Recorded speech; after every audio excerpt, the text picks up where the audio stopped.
I would be willing to have Mr. Underwood come and speak to us.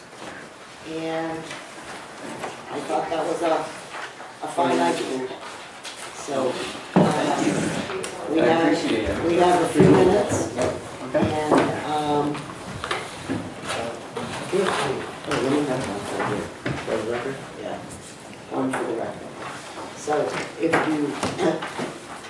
you would, please introduce yourself and tell folks where you're from. My apologies. My name is Ian Underwood. I live in Croydon. I am a learning scientist by training and educator by career, and I'm a taxpayer, which is why I'm here. I was the director of the famous Ask Dr. Math program, where we helped people with math, but more importantly helped teachers learn how to actually teach math to kids rather than just show them how to do things. I'll try to be brief. I hope I will present something that you won't hear from anybody else. So I called this presentation. There's 2 jokes, 3 graphs. First joke is a guy walks into his kitchen. His wife cut the end off a roast. This is all written down? Yeah, it is. Well, I don't have to try to. Yeah. So he cuts off the end. She cuts off the end of the roast. He says, "Hey, why'd you do that?" She says, "I don't know. That's what my mom always did." And they call up her mom and said, "Well, why'd you always do that?" She says, "I don't know. That's what my mom always did." And they call up Grandma and say, "Grandma, why'd you cut the end off the roast?" And she says, "I cut the end off the roast because my roaster was too small." And I think this joke actually says a lot about the way that we approach education and politics in general. I think it's very important for us to ask every once in a while, stop and say, what problem are we trying to solve? What do we really think we're doing? And that's especially important when solving the wrong problem is bankrupting us. Okay? On a very gross level, to say we're going to put kids on buses and send them to centralized locations is actually a solution to a problem, but it's the problem of scarcity. It's a problem devised for a world in which you can't get textbooks, you can't get pencils and papers, things to write on, where you can't find anybody who's willing to teach you anything, and that's very difficult. That's not the problem we have now. We have the opposite problem. If you have a cell phone and you have a Wi-Fi connection, you have instantaneous access to everything that anybody has ever known, and you have people lined up to teach you anything you want to learn, often for free. So what you would expect then is to say, well, if we keep throwing money at a solution which is a solution to the wrong problem, there's something we should actually see. We should expect to see a lot more money being spent and nothing really happening. And if you look at the first graph, that is exactly what we see. This is put together by Cato, but it's using the government statistics and it's using the NAEP test, which is the test that education professionals claim should be telling us what's going on. And what you can see is that basically over generations of students, over sweeping changes in curriculum and assessment, we've had revolutions in technology, we've tripled what we spent, and we got nothing for it. So we can ask in another way, using that same test, again, the preferred test of the educational professional, the NAEP test. So if you look at the next graph, this is a scatter plot. It's the NAEP 4th grade reading scores, but if you do this for any of them, they all look the same. And what you see is basically no correlation. There's no correlation here between what gets spent and what happens. And in fact, there's a couple of rectangles you can look at. You can see here's a bunch of states that are spending wildly different amounts of money, from like $7,000 up to $20,000 per student per year, getting the same results. And you look in that other rectangle and you see a bunch of states that are spending about the same amount of money and getting wildly different results, all of which sort of leads to ask, well, what is it that money has to do with? And it apparently doesn't have to do with anything. The amount of money and what we get for it appear to be completely disconnected. So the third graph is a picture of what's happened since Claremont, the Claremont cases. The lower curve, smooth curve, is all of the school districts and what they were spending per student. Okay, and that's adjusted for inflation. So these numbers above and below are directly comparable. The picture above is those same districts and what they're spending now. And there's a dashed line across there. And the dashed line is very interesting because if you look at it, almost every school, including the really rich ones, were below that line before. And almost every school, including the poor ones, is above that line now, which means right now, the poorest schools are spending more than the richest schools were in inflation-adjusted dollars before we let the Supreme Court step in and tell us what to do. So basically, you know, the question that we need to ask is, we had one crusade to try to make school spending fair, and it cost us $10,000 a year per student, and we got nothing for it. And so my question that I hope you guys will keep in mind is, can we afford another one? I personally don't think we can. Second joke. The guy's crawling around on the street under a lamppost. He's looking around. The cop comes by and says, "What are you doing?" He said, "Well, I lost my wallet. I'm looking for it." So the cop helps him for a while and eventually says, "Did you actually lose your wallet?" And he says, "No, I lost it over in the park." And he says, "Well, why are you looking here?" And he says, "The light is better here." Okay, so everybody's heard this, but it's important to remember these things in context, right? And the thing is, it's very messy trying to figure out what makes some kids learn and other kids not learn in the same situation. Nobody seems to know exactly how it works. There's lots of theories, and it leads sometimes to uncomfortable results. On the other hand, working with money is nice and clean. We can make graphs, we can make pictures, we can talk about percentages. We all feel like we actually know what's going on, but the problem is, money is the lamppost of education. If we are looking around at money, not only are we not going to find, what decades of experience has shown is not only are we not going to find what we're looking for, but we won't be able to look where we ought to be looking. And so my plea to you is to essentially stop digging the hole.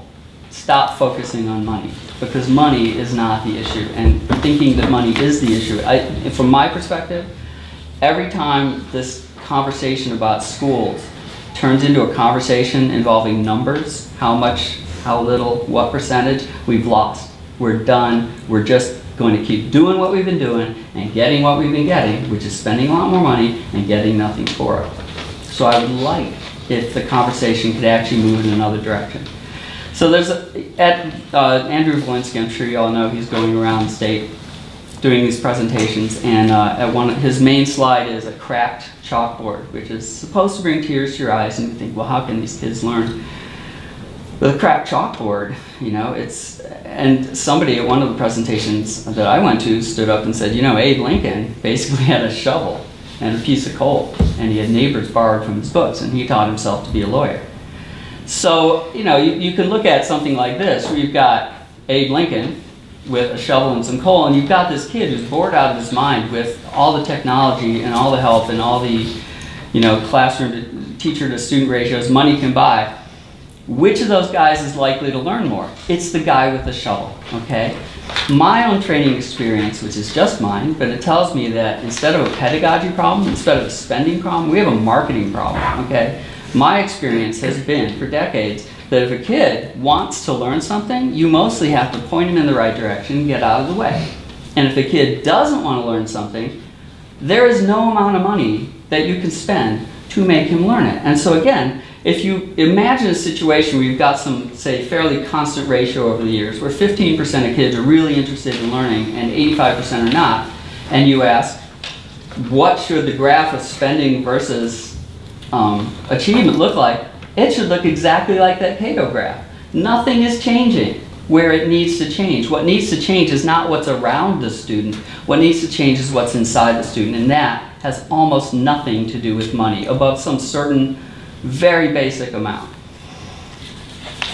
So we can go back to this idea of what problem are we trying to solve, right? There's an old Chinese saying that I love. It says, if you try to chase 2 rabbits, they will both escape. We're at the moment chasing 4 rabbits. We're chasing rabbits called employment security, daycare, education, and fairness. And we're not going to catch any of them if we try to catch all of them. So, on the other hand, if we try to chase the rabbit called education, then I think that provides a historic opportunity, and here's what I mean by that. We could become the first state to actually say, we are not going to keep looking under the lamppost. We're going to head over to the park where the wallet actually is, okay? So basically, if you do this, you know, and so you might ask yourselves, well, what is the proper amount that the state should be providing? And from this perspective, the proper amount is 0. You could have everybody cut their funding back to 1998 levels. Everybody would be thrilled, and they would get the same achievement because it's what they were getting before for that price. Now, there are two groups of people who are going to be upset at you if you do this. One is, there's going to be people, mostly, I mean, I hate to characterize them this way, but paper pushers and hand holders who are going to lose their jobs. Okay, that's rough. But here's the thing. Right now, we're at historic low levels of unemployment. If you are ever going to be jumping off the school train, there is never going to be a time when the train is going slower or the grass is softer for your landing. If we wait until those jobs have to be cut because we're literally going broke, it's going to be more pain for everybody and less of a downside because you'll end up spending all the money you saved on benefits for the people who now can't find jobs. The second group of people who are not going to be happy with you are, of course, the New Hampshire Supreme Court. Okay, but this presents another historic opportunity, okay? It is an opportunity for the legislature, the general court, to put the Supreme Court on notice that, in fact, you guys are the supreme legislative power in the state of New Hampshire, and they are not, okay? So to look at Article 83, if you just show that to a bunch of people in the street and they read it, here's a couple of things they'd notice. One, it doesn't say what cherish means, but it does say that whatever cherish means, it means the same thing for seminaries and public schools. This means, since you can't fund, operate, or regulate a seminary, you can't fund, operate, or regulate a public school either, okay?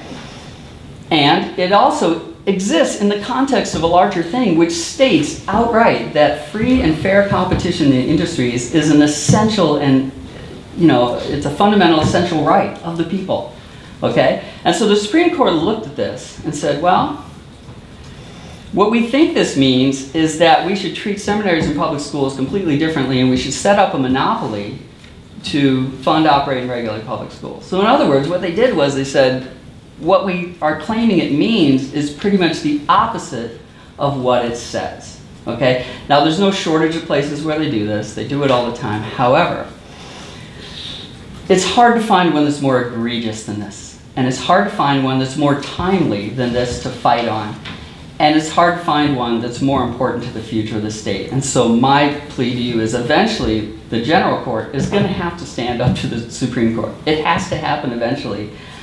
I think this is the time. I think this is the issue. And you may not see an opportunity like this again, so I really hope that you'll take it. That's all I have to say. Well, thank you, Ian. Does anyone have any questions? Yes, Jim? I want to look at some of this data. Okay. Because this has not been given to us to verify a fact. Right. You said that from 1998 until now, the school spending has increased by about $10,000 per student. What was it then? If you look at this, the numbers there, I can get you the actual, I'll tell you where the numbers came from. There was. No, I want to know what the number was then. The number in inflation-adjusted dollars was, I think, around $7,000. Okay, and are you aware at that time that's about when the state started to institute its standards for the statewide application in the schools? This came down from Concord, and also this is when we got real hot on inclusion and had to put the kids into the classroom. We had to teach Algebra 1 to every kid regardless how handicapped. Okay, I wasn't aware of that, but I'm not sure. Well, if you're going to talk about it, you should be aware. It doesn't. It changes things a lot, because if you're going to use this increase, we need to understand. Let's not argue. I actually believe 40% of our budget in Leominster School is mandated. And the state could stop mandating that. They don't.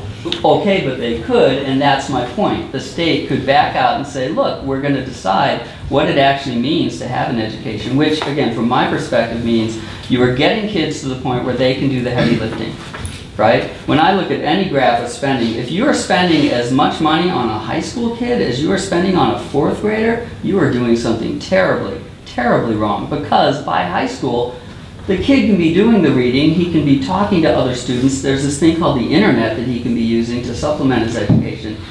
To say that you need a teacher to stand in front of him and read the book to him is insane.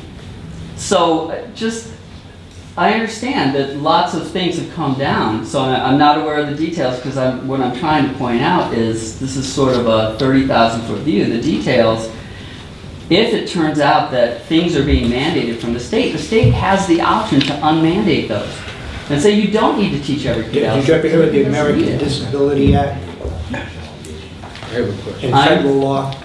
I am familiar with it. I'm also familiar with the Ninth Amendment. I'm not going to discuss this. My goodness. Representative Wiley? Thank you, Madam Chair. Mr. Underwood, you are refreshing.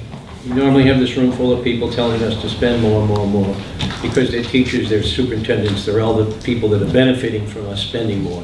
And I agree with you.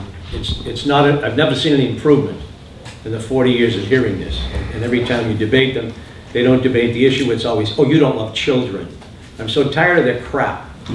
Trying to defend their lousy position that they're not doing anything with this money except wasting it. The biggest example is this money we look at children that are poor because they're getting free and reduced meals. And we say, okay, let's spend more money on them. We spend almost $2,000 more per student, send it out to the school district, they don't do anything for the child. So I'm hoping our report will have some accountability at last, because the only accountability we ever get from this group is input, input, input. They never bring us the outputs. And I'm disappointed at most of the outputs, especially when we separate these groups. Here's the IEP groups we're spending all this money on with no change in there. And here's the free and reduced group, again, bottom of the achievements. With all this money just, as far as I can see, being wasted. So thank you very much for your input. I hope you found it helpful. I mean, my response to that would be, this is why you need to stand up to the Supreme Court. Right now, there is, as far as I'm aware, no case anywhere where a town has been able to go to court and say, you're bankrupting us and this is not a reasonable use of money. It's a blank check. Are you retired? I'm semi-retired. Run for state rep. Please. I did, I lost. I'm not, it's not sorry. suitable for me, but thank you. Any other Okay, questions? anything else? No. Well, thank you, Mr. Underwood. Thank you for letting me talk. Not a problem.